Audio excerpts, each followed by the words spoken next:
नमस्कार मो संजय स्वागत करुचे आमर एई चैनल को। आज आम तारका एवं सौरजगत विषय जानिबा।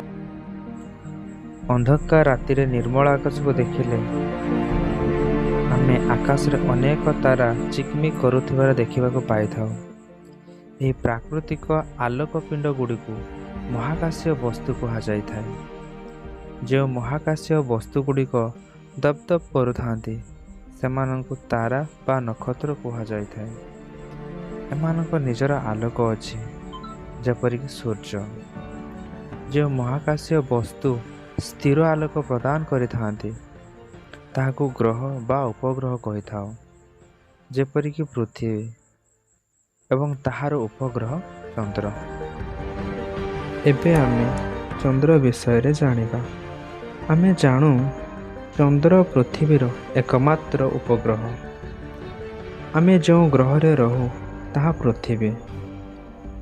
चंद्र पृथ्वीर एकमात्र प्राकृतिक उपग्रह जहाको आमे नेचुरल सैटेलाइट बोली कहि थाउ, जे पृथ्वी चारिपटे घुरुथाए। सेहीपरि पृथ्वी सूर्यंक चारिपटे घुरुथाए। सूर्य आमको आलोक प्रदान करिथांती। चंद्र पृथ्वी चारिपटे घुरुथिबारु पूर्णमी एवं अमावास्या होइथाए। एबे आमे पूर्णमी और अमावास्या विषय जानिबा। चंद्र पृथ्वी चारिपटे थरे घुरी आसीबा पई 27 दिन 7 घंटा 43 मिनिटर समय नहीं थाए। जेबे सूर्य पृथ्वी चंद्र एक सरल रेखा रही थांती ताकू पूर्णमी बोली आमे कहि थाउ। एही पूर्णमी रे चंद्र संपूर्ण वृत्ताकार होई देखा जाइथाय। पूर्णमी ठारू एहार आलोक धीरे धीरे कमिबार लागे। यह सरू होई दा परी देखा जाए। प्राय 15 दिन परे ताहा आउ देखा जाए नहीं। सेदिन अमावास्या हैला बोली आमे कहि थाउ। एथिरे सूर्य चंद्र पृथ्वी एक सरल रेखा रही थाए एवं चंद्रर छाई पृथ्वी पृष्ठ रे पड़ी थाए।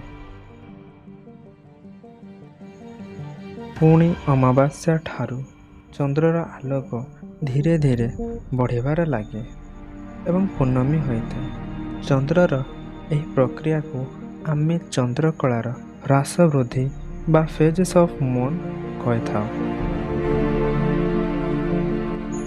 नक्षत्र बा तारका।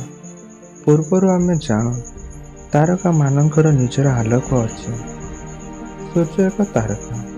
यह आमर निकट तारा होइथिबारु बड़ देखा जाइथाय।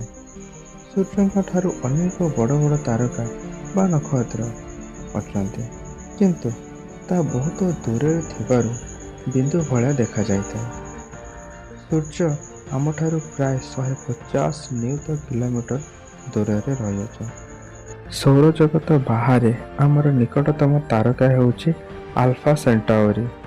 यार दूरता आम ठारू प्राय 4 × 10⁻13 किलोमीटर दूर रे अछि।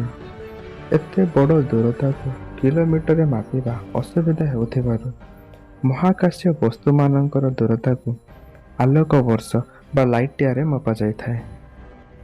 गोटे वर्ष रे आलोक जेते दूरता अतिक्रम करे ताहाको आलोक वर्ष कहा जाइथाय। आलोक प्रति सेकेंड रे 3 लाख किलोमीटर जाइथाय। तेबे वर्ष रे प्राय 9.5 × 10⁻12 किलोमीटर अतिक्रम करिथाय। तेबे सूर्य आलोक पृथ्वी पृष्ठ रे पहुंचिया पाई 8 मिनिट समय नहीं थाए। दिन बेले सूर्यर आलोक अधिक थिबारु तारा गुड़िए देखा जाय न थाए। अंधार राति रे तारा को अधिक समय जदि आमे लक्ष्य करिबा देखिबा को पाई थाउ।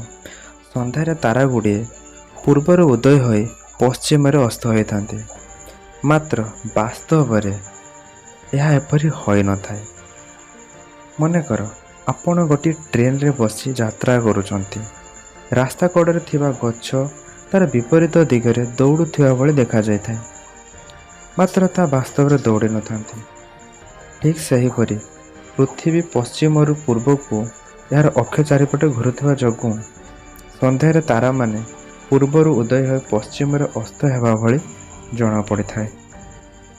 ଆଜିର ଏହି ଭିଡ଼ିଓରେ ଆଶା କରୁଛି ଭିଡ଼ିଓଟି ଆପଣଙ୍କୁ ଭଲ ଲାଗିଥିବ, କିଛି ନୂଆ କଥା ଶିଖିବାକୁ ପାଇଥିବେ। ଭିଡ଼ିଓଟି ସମ୍ପୂର୍ଣ୍ଣ ଦେଖିଥିବାରୁ ଆପଣଙ୍କୁ ଧନ୍ୟବାଦ।